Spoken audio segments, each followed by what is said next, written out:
안녕하세요. 게이미들의 잡다한 주식 이야기 황성입니다. 요즘 재계에서 가장 뜨거운 이슈 중 하나가 바로 포스코 그룹의 최대 해운사죠. HMM 인수 검토 소식입니다. 그런데 말이죠. 이 소식 듣고 포스코가 왜 갑자기 HMM을 하고 고개를 갸웃거리는 분들 많으실 겁니다. 단순히 사업 다각화라고 보기엔 뭔가 석연치 않은 부분이 있거든요. 오늘은 이 포스코의 HMM 임수 검토에 숨겨진 속내를 좀 파헤쳐 보도록 하겠습니다. 먼저 차트부터 볼게요. 포스코 퓨처엠은 정말 2023년 고점 이후 장기간 하락 추세를 이어왔습니다. 올해 상반기에는 9만 원대까지 밀리면서 장기 하락 이 저점을 만들었고요. 이후 16만 원까지 이렇게 반등이 나왔습니다. 중기 반등 사이클에 들어간 모습인데요. 추세가 여기 단기 추세는 여기서 꺾였죠. 224일선이 꺾이면서 거의 지금 9거래일, 10거래일 연속으로 하락 중이에요. 224일선 위에 안착하지 못한 모습이 장기 하락 기울기를 좀 보이고 있습니다. 448일선도 224일선도 이렇게 기울기가 좀 하락 추세예요. 수급 보면 개인 투자자들은 8월 말 이후 강하게 매수세를 이어가고 있습니다. 하락 구간에 줍줍하자는 전략이에요. 반면 외인과 기관들은 꾸준하게 지금 순매도 중이거든요. 매도하는 구조가 나타나면서 수급 펜타운은 단기 반등이 나와도 추세 전환까지 이어지기 좀 어렵다. 이렇게 좀 시사를 하고 있어요. 중장기 상승을 위해서는 외인과 기관의 재진입이 반드시 필요한 구간입니다. 왜냐하면 이 14만 원에서 16만 원 구간, 이 구간에서 꾸준하게 외인 기관들 물량을 정리하는 흐름이거든요. 저점 다지기 구간이라고 보는 게 맞을 것 같아요. 중장기 추세속 안에서는요. 현재 주가는 구름대 안 하단 부근에 지금 위치해 있습니다. 가장 중요한 요 매물대죠. 이 구간에 지지를 좀 받아줘야 되는데 12만 원 중후반 한마디로 중장기 지지 구간으로 작용할 가능성이 높습니다. 이 구간 무너지면 다시 10만 원대까지 여기까지 열릴 수 있다는 거거든요. MACD는 장기적으로 하락 시그널 아래에서 움직이고 있고 본격적인 상승 전환을 확인하지 못하고 있습니다. 다만 저점 대비 둔화되는 하락 모멘텀은 긍정적이에요. RSI도 중장기 과매도권에서 벗어나면서 여기 반등을 시도했는데 5, 60선 돌파에 실패한 상태에서 다시 이렇게 조정을 받고 있습니다. 40선 이하에서 40선 위로 올라가는지 확인이 좀 필요할 것 같아요. 긍정적으로 보면 12만 원 중후반대 지지 확인한 후에 거래량 동반되면서 이렇게 상승을 재시도하면 구름대 상단 한 14만 7천 원, 8천 원 구간 되겠네요. 이 224일선 장기 이평선 돌파되면 저는 다시 한번 신고점 흐름 그러니까 17만 원, 16만 5천 원 뚫고 올라가는 흐름이 나올 걸로 보이고요. 최악의 시나리오는 이 두텁게 형성돼 있는 12만 5천 원대 중반대 매물대를 뚫고 내려가 버리는 거거든요. 이렇게 최악이죠. 그러면 11만 원 초반 최악의 경우는 10만 원까지 열릴 수 있습니다. 중장기 추세가 여전히 하락 기조라는 점 투심 위축으로 이어질 가능성이 좀 높거든요. 현재는 중장기 추세 전환을 앞둔 변곡점 구간입니다. 단기 반등만으로는 상승 전환을 확신하기는 좀 어렵고요. 반드시 지지 확인, 적어도 요 라인은 지지 확인이 좀 이어져야 될 것 같고 거래량 동반과 외인 기간 쌍매수가 확인되면서 요 224일선을 뚫어줘야 이제 추세가 좀 전환이 됐구나. 본격적으로 상승 추세로 이어질 수 있다. 이렇게 좀 해석할 수 있을 것 같습니다.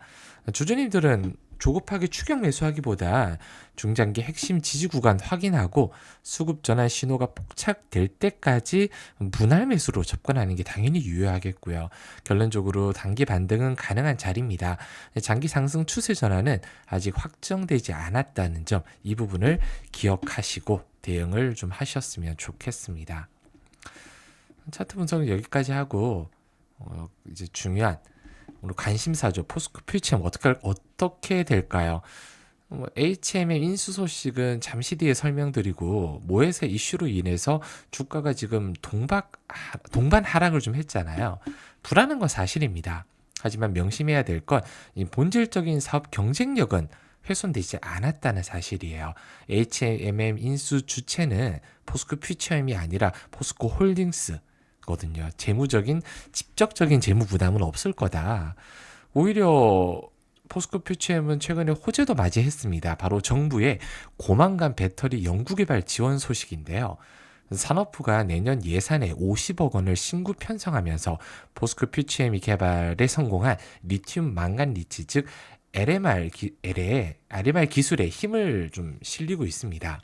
LMR은 중국산 저가 LFP 배터리보다 에너지 밀도가 33%나 높으면서 가격 경쟁력까지 갖춘 게임 체인저로 불리고 있어요.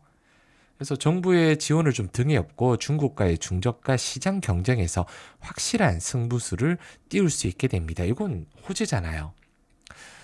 그리고 양극재와 음극재 사업에 모두 갖춘 안정적인 포트폴리오를 보유하고 있는 기업이에요. 모기업은 포스코 그룹의 탄탄한 원료 공급망을 활용해서 리튬과 니켈 그리고 원자재부터 소재까지 이어지는 이 수직 계열화 강점이 여전합니다. 글로벌 완성차 기업들과의 협력도 계속 강화하고 있고요. 그래서 포스코 퓨처엠은 모회사의 HM의 인수 이슈로 단기적인 불확실성에 노출은 될 수 있습니다. 근데 회사의 본질적인 가치와 무관한 그냥 외부 노이즈일 뿐이다. 본업의 성장성과 특히 고만간 배터리 기술의 상용화 진행 상황에 집중하는 것이 현명한 전략입니다. 그럼 이제 HM의 인수 이슈 핵심에 대해서 좀 풀어볼게요. 본업은 철강업이죠. 본업이 포스코 홀딩스가요. 근데 최근에 부진을 많이 겪고 있잖아요. 2차전지 소재 산업도 둔화되고 있습니다. 복합적인 위기를 겪고 있는 건 맞습니다. 근데 이 HM의 인수를 통해서 물류비 절감과 글로벌 공급망을 장악하겠다는 명분인데 명분이 너무 약해요. 문제는 인수 비용이죠. 7억 원이 넘는 막대한 자금이 필요한데 보유하고 있는 그룹사 현금 전부 다 쏟아부어야 될 수준이거든요. 자칫하면 그룹 전체 유동성 위기가 올 수 있다 이런 우려가 계속 나오고 있습니다. 게다가 해운업과 철강업의 시너지에 대한 이 부분도 의문이 여전하고요. 왜 인수를 하려고 하는 걸까요? 배경부터 좀 짚어보면 그룹 이미지 쇄신이죠. 포스코 ENC에서 잇따라 산업재해 사망사고 발생을 하면서 포스코 그룹 안전 경영에 대한 비판이 커지고 있습니다.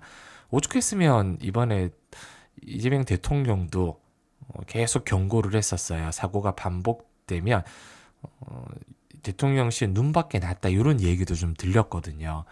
그리고 해외 순방에 이번에 경제 사전달에 포스코가 제외되는 수모도 겪었습니다. 경제 사절단에도 못 꼈다는 거죠. 그리고 현 정부와의 관계 개선을 위해서인데 내년 지방선거 최대 승부처인 부산 지역 민심을 잡기 위해서 이 HMM의 부산 이전을 추진하고 있잖아요. 여기에 더해서 북극 항로 개척 같은 해운 관련 정책에도 힘을 싣고 있고요. 근데 만약 포스코가 HMM을 인수해서 부산으로 본사를 이전한다? 그럼 정부의 해운 정책에 적극적으로 참여한다는 이미지, 그동안의 부정적인 이미지를 쇄신하고 정부로부터의 긍정적인 점수를 받을 수 있는 이 시나리오가 펼쳐지는 겁니다. 사업적으로 필요성은 저는 크게 느끼지는 않아요. 오랜 기간 철강 산업의 리더였잖아요. 근데 최근에는 철강 산업 성장세가 좀 둔화되고 있고 2차전지 소재 같은 신사업도 아직 정체 상황입니다.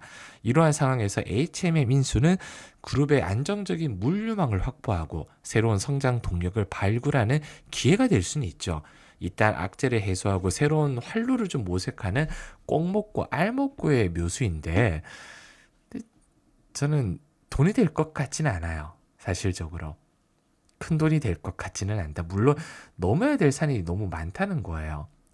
복합적인 배경, 아까 말씀드린 철강업계의 노예한 기술 장인이죠. 이제 장인아 회장의 전체적인 그림은 그려볼 수 있습니다. M&A 시장에서 포스코가 스스로 약자 포지션을 자처하고 산업은행과의 밀당 과정을 좀 유리하게 끌고 가려는 게 좀 엿보이긴 하는데 비핵심 자산 매각 등을 통해서 비슷한 수준의 현금성 자산을 확보는 하고 있어요. 근데 매도 주체인 산업은행은 이번 발표를 언론을 통해서 뒤늦게 인지했다. 굉장히 당혹스러운 입장인데 이렇게 밝혔습니다. 시장 반응도 싸늘해요.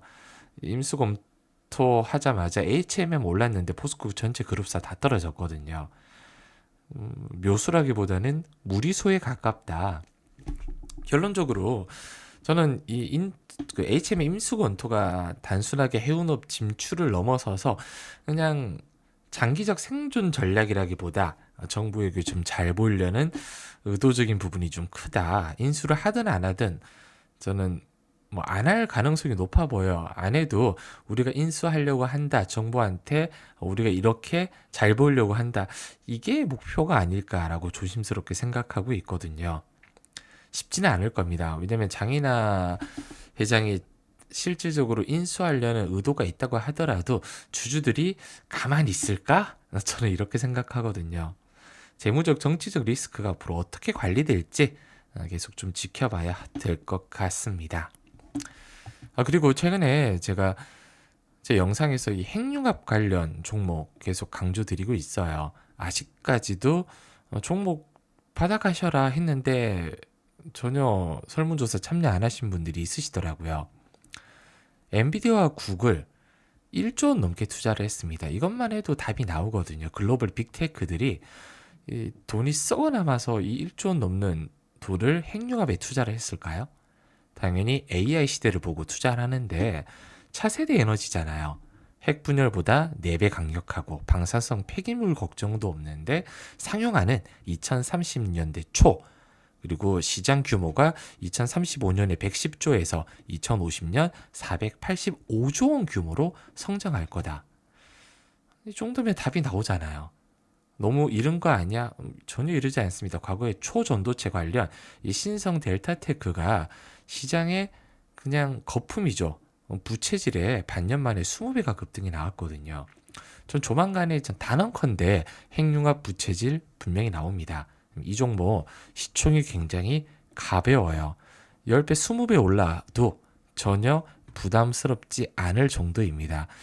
과거 핵융합 국제 입찰에서 유일하게 사업자로 선정된 기업인 만큼 기술력에서는 따로 의문이 필요가 없는 종목이에요. 이 종목 저는 하반기에 적어도 계좌 포트폴리오에 이 종목이 없다? 나중에 아마 저보다는 본인을 원망할 수도 있습니다. 그때 이 종목 좀 받아 놓을 걸 하고요. 꼭 매수하실 분만 지금 보고 계신 영상 설명과 댓글 고정에 이렇게 네이버 설문조사 있습니다. 저희 황성의 진짜 주식 이야기 이렇게 문자 서비스 그리고 하반기 매집주 받고 싶다 체크해 주시고요. 문자 받을 연락처 남겨주신 후 제출만 눌러주시면 됩니다. 저한테 하고 싶은 이야기 있으면 적어주시고요. 영상 끝까지 시청해 주셔서 너무 감사드립니다. 다음에는 더 유익한 정보로 찾아뵙겠습니다. 감사합니다.